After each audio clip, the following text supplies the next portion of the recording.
Here's what nobody's saying about Samsung's next mid-ranger. While everyone's obsessing over the S26 Ultra's fancy privacy screens and 10-bit displays, Samsung just revealed what they really think about the mid-range game. And honestly, it's not what you'd expect. What's up, everyone? Welcome back. Before we dive in, quick heads up. Samsung's running a wild pre-order deal right now. Reserve any new Galaxy device, get $30 credit instantly, unlock up to $900 in savings when you buy, and you're automatically entered to win $5,000 in Samsung store credit. Links in the description. It takes literally 15 seconds. Now, let's talk about the Galaxy A57 5G, because this launch tells us way more about Samsung's strategy than any flagship ever could.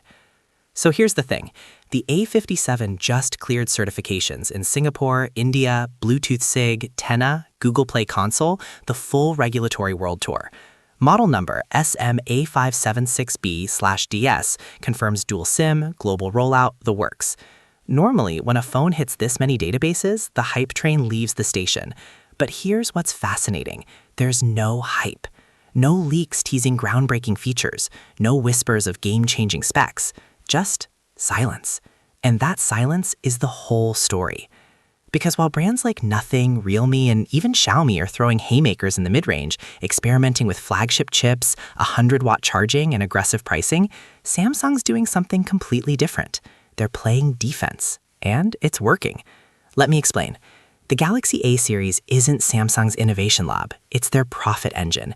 It's the line that pays the bills while the S series grabs headlines. So when you look at the A57's leaked specs, you're not seeing laziness, you're seeing calculated restraint. Display, 6.6-inch AMOLED, 120 Hz. 5 years ago, that would have been flagship territory. Today, it's the bare minimum. But here's the twist. Samsung knows that. They know 120 Hz doesn't wow anyone anymore, but they also know it's the threshold. Drop below it, and customers walk. Stay at it, and you keep the loyalty machine humming. Same logic with the Exynos 1680 chipset.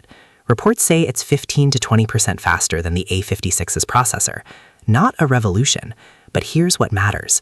It's fast enough that apps open smoothly, multitasking doesn't stutter, and the phone feels premium in hand.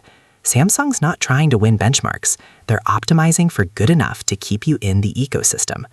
Battery, 5,000 milliamps with 45-watt charging. Again, nothing groundbreaking. But think about who buys A-series phones. Students, parents, budget-conscious buyers who need their phone to last all day without babysitting the charger.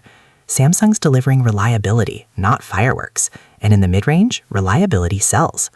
Cameras follow the same playbook. 50-megapixel main, 12-megapixel ultra-wide, 5-megapixel macro, 12-megapixel selfie. It's almost identical to last year's setup. But here's the thing. The A56 took solid photos, really solid. Most buyers in this segment aren't pixel peeping or comparing dynamic range charts. They're posting to Instagram and sending pics to family group chats. If the A57 matches the A56 with slightly better processing, mission accomplished. Design-wise, leaked CAD renders show slimmer bezels and a cleaner frame. Subtle refinements, nothing dramatic. And that's exactly the point. The A-series design language is recognizable, trusted, safe. Samsung's not trying to reinvent the wheel. They're making it roll smoother.